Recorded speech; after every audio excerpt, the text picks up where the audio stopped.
Hi, I'm Peter J. Ray. Welcome to Adventures in History. Today's topic is the 40th century BC in world history.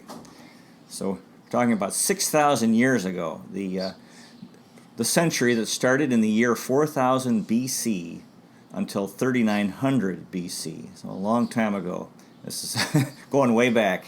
And this is the realm of archaeology. It's pretty tough to study the 40th century BC. Now we're actually in the 21st century AD now, and we finished the 20th century. And the 20th century is very well documented. A lot happened and a lot of change. But the 40th century BC is really tough to study. And archaeology has its own vocabulary, so it's kind of tedious, but we'll do the best we can.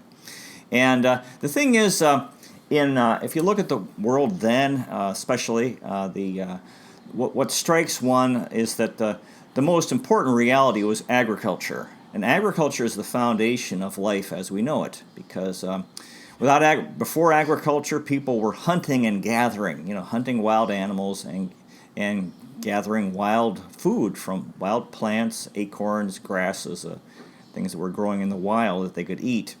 And that was very time consuming, and that would pretty much take up all their time.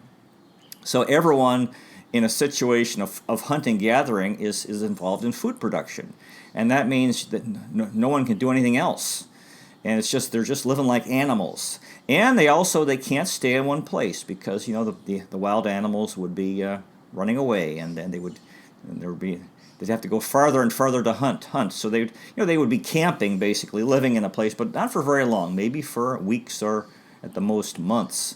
So you couldn't have a home, which in modern life is impossible without having homes. And so with agriculture, and especially as agriculture, when you start, you capture animals and you raise them, and eat their offspring instead of hunting them all the time. You take care of them and feed them, and then you plant. You plant crops, you plant plants, and grow food. And then you can stay in one place. And then as you develop it, you can develop agriculture. And the more you develop it, the better you get at, the more you can produce. Then you can produce more than your family can consume. And that means if a society has agriculture, especially agriculture that's very productive, then only a small number of people will be involved in that, and that frees up everyone else to do all these other things, which make life interesting. All the other things that people do. And all the products that we enjoy today and so forth. So agriculture is extremely important, and really the foundation of life in the world. And the other great reality of 6000 BC is metallurgy. Metallurgy, the development of metals, especially, first copper and then bronze. And stone was the original important material for use for daily life, various uses in daily life, for hunting and so forth, and also for making containers to drink water out of and so forth. But stone is not very good. Stone is it breaks, it's heavy, and it's and the thing is, we still love stone. If you have these beautiful buildings like not the White House, like the Lincoln Memorial in Washington D.C. These big pillars of marble. People love marble. Stone is beautiful. People love to have marble floors if they can afford it. But the thing is, even with a beautiful marble building like an ancient Greek style, you still have to have metal supports, these steel rods that will support the building. So we really live in an age of metal up till now. So so now the thing is, if you look at the world, and remember, agriculture is the most important thing, and getting better at it. That was hugely important to free more and more people to do many different things. And the thing is, with agriculture, those are plants. And the world has different climates, largely, which change mostly going north-south. As you go up in north-south, it gets colder or warmer. And then certain plants can grow in areas depending on the temperature. So what strikes one looking at the world, and going back to 6,000 years ago, is the advantage that the Eurasian continent had, because it's a huge east-west continent. And that meant if a plant was developed for use in farming, in a certain area, it could be, knowledge of that could spread, and then it could be used all the way along, all the way from Europe, far Western Europe, to East Asia. Okay, so this is why you see most of the developments in history. Were happening in the Eurasian landmass. The areas that had the toughest time was the Americas, North and South America, which were really isolated, and not really, especially South America. It's not very. It's mostly north-south. So and they were really isolated from each other, not only from the rest of the world because of the two oceans, the Atlantic and the Pacific. But the Panama Canal, not the canal, the Panama Isthmus, is so small and actually pretty tough to travel. You can travel on land between North and South America, but it's very, very tough in getting into Panama. So actually, North America and South America were isolated from each other, so they really couldn't help each other. You could develop something in North America, it probably wouldn't end up in South America, and vice versa. So the Americas really were disadvantaged. They could not benefit from anything developed outside. They were just on their own. And then in Africa, northern Africa, you have the Sahara Desert, very harsh, very tough to live in. And then sub-Saharan Africa, also somewhat isolated from the Eurasian landmass because of the Sahara Desert. So although they had more contact than the Americas had. So anyway, so those are some of the ideas, some general ideas as we get started here. Now the other thing, since agriculture was so important, rivers. Today we don't think of rivers as that important, but they were very important for agriculture because you need water and also for transportation. And so early on, the places that developed farming, it happened along rivers. And specifically in China, the Yellow and Yangtze rivers. In India, the Indus River. In what's now Iraq, the Tigris and Euphrates. And in Egypt, in Northeast Africa, the Nile River. So rivers were very, very important because you could transport water to your farm if you lived near a river, and transport your crop to the market. Since river traffic was much faster. This is before cars and railroads and so forth. So a lot faster than traveling on land if you get to a river. Okay, so those are the big important things. Now, okay, so I have some notes here. The Eastern Mediterranean during this time this is over, with Greece and what's now Turkey and Northeast Africa, was in the Chalcolithic period. Now, there's a lot of archaeology. They were in the Copper Age, the transition between the Stone Age and the Bronze Age. Interesting. Different parts. Actually, there were hunter-gatherers in 4000 BC, and also farming. The world is different places develop more quickly, and there was actually the Stone Age in New Guinea, Southeast Asia, into the 20th century. Anyway, so this was the Copper Age and moving toward the Bronze Age. Now, the thing is, copper, I believe, was the first important metal, and copper, metals are better than stone because they can be, they're stronger, and they can bend, and definitely better than stone. Now, if you add tin to copper, you get bronze. There's a new movie out, an animated movie. I think they talk about the Stone Age and contrast Stone Age people and Bronze Age people. And the Bronze Age people were much tougher. Bronze, it made them stronger because they could use it for, especially in war, and also in agriculture. Because agriculture, again, you're talking about the plow. You're plowing the fields, trying to, mix the soil and also make it so you could plant. Well, I'm sure they had stone plows, but not that great and pretty heavy. Whereas metal plows would be much better. Okay. So anyway, so bronze better than copper, stronger, and metallurgy, very important. This is still up till now. Of course, in modern times, aluminum became a very important metal because it's very light and also pretty strong. Okay, so as I said, the stone was still being used, and metallurgy was very important. Metallurgy, the development of basically the field of metals, and actually the combining of different metals. I know iron comes from iron ore. Steel is better. They add some other metals to make steel, which has been the most popular metal in today's world.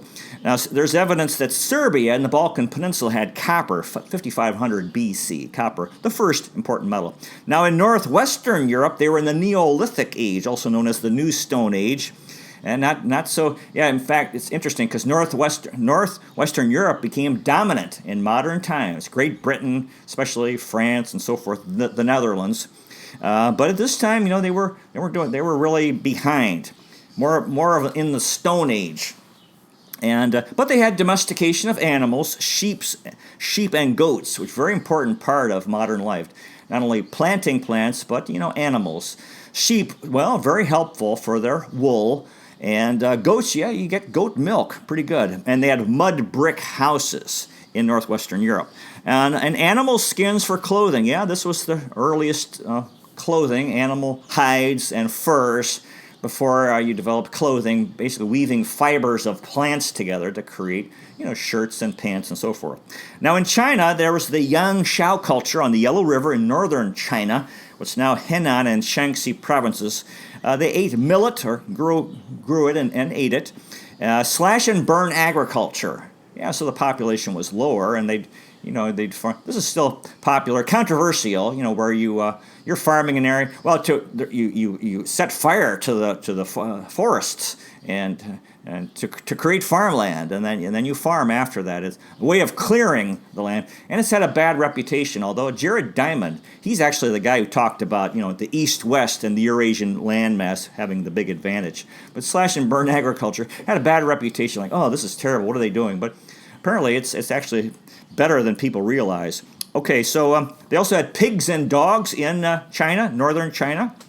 There's pigs for food, and dogs sometimes they'd eat if they ran out, things were hard. But dogs, man's best friend, right? Very helpful for protection, and they would work too. Pottery all over. Yeah, pottery. This is a big thing in architecture. They had silk, which became famous, and one of the things that Europeans wanted to get from and were trading across Eurasia on the Silk Road. Men were wearing loincloths in China. Now, in the Americas, they were in the Paleo-Indian era, going into the Meso-Indian era, transition, using stone tools. And the people in the Americas were descendants of migrants from Asia across the Bering Strait. Okay, and the bison was an important animal they were hunting, big animal, kind of like a buffalo, and a lot of meat if you catch one.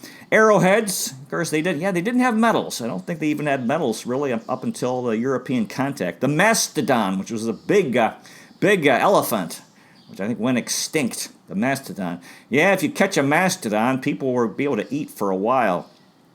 And they had giant sloths.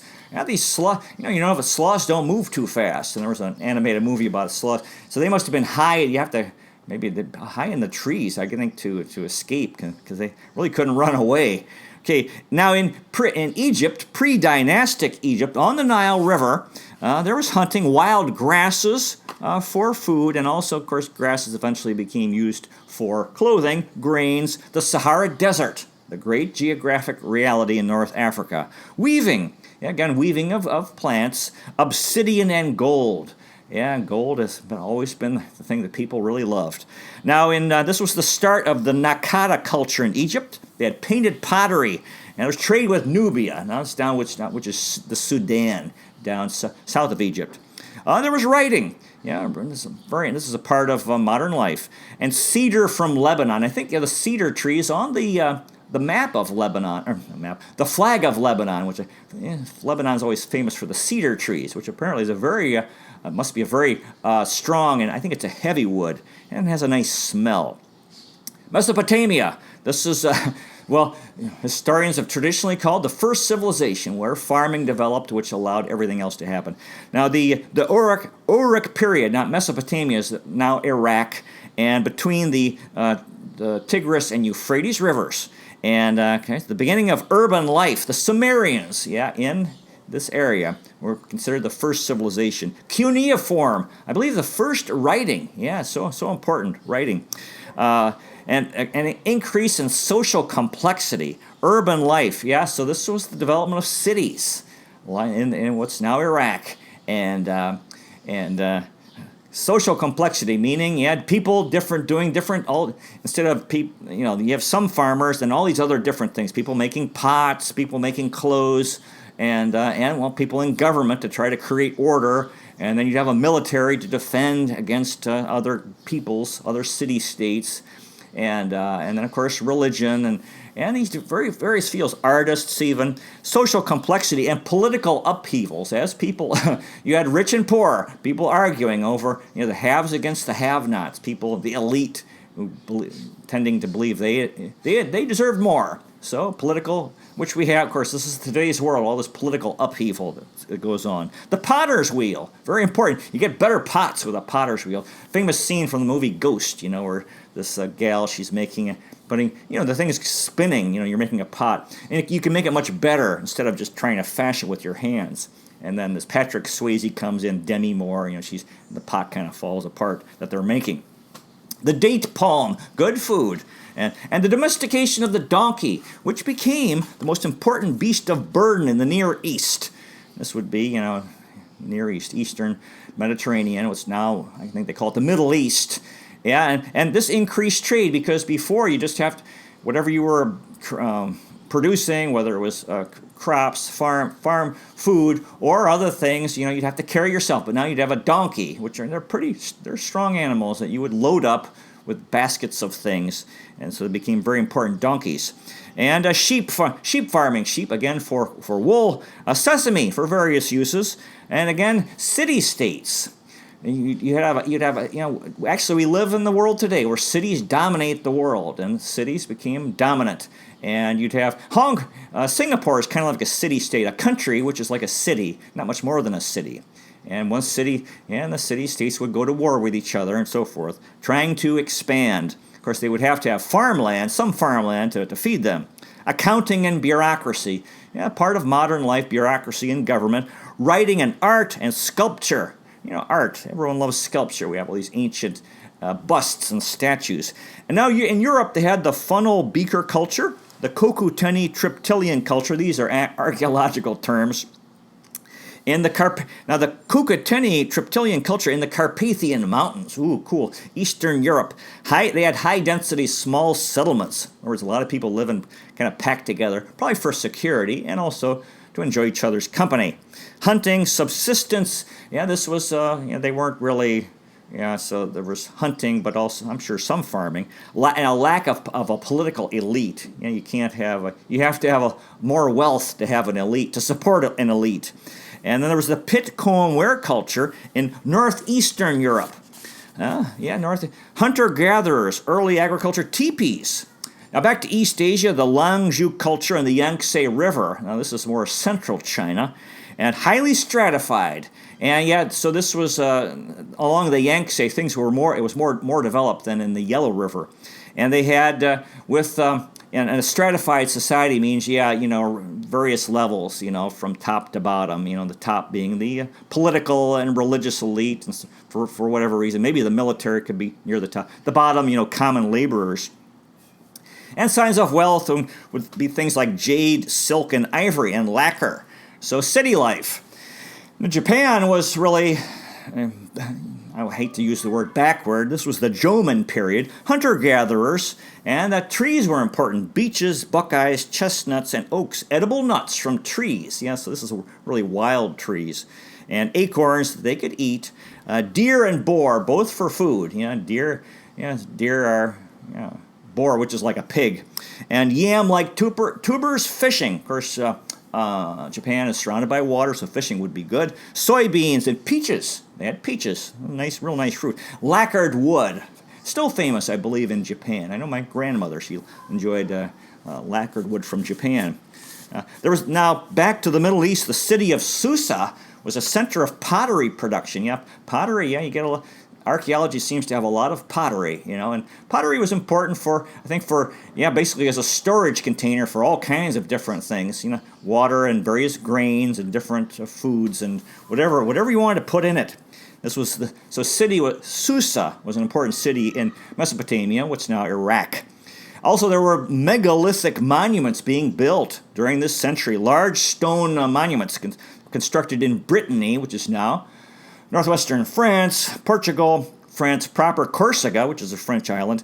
Okay, the domestication of horses, very important. This was happening because horses have been or were the most important beast of burden, for transportation, and they could carry wagons and so forth. So horses, very, very important, probably the most important animal for man in the history of mankind. And now kind of not so much because of modern life, with cars and trains and so forth. You don't see horses too much. The plow was in use. The plow, very important part of agriculture. And I believe they had metal plows because stone plows wouldn't be that great. Sowing seeds. Now, there's a fellow named Bede, B-E-D-E, also known as Saint Bede. He was an English Benedictine monk. He lived between the years 673 and 735, and he was a historian. He began his history of the world in the year 3952 BC, so during this century we're discussing. Now the Freemasons, who were this very interesting group of like a social, secret society to some extent, in the 18th century they considered the year 4000 BC like the year zero, or the beginning of history. So seems to be kind of the starting point for a lot of people. This is, even though we know history went back further, but even the 40th century BC is pretty tough to study. So, and even if you go even further back, I guess it just gets more and more vague and more difficult. So anyway, thank you. So anyway, that's the story. That concludes our presentation on the 40th century BC. Thank you so much for watching. I really appreciate it. God bless you. Take care, and I'll see you next time.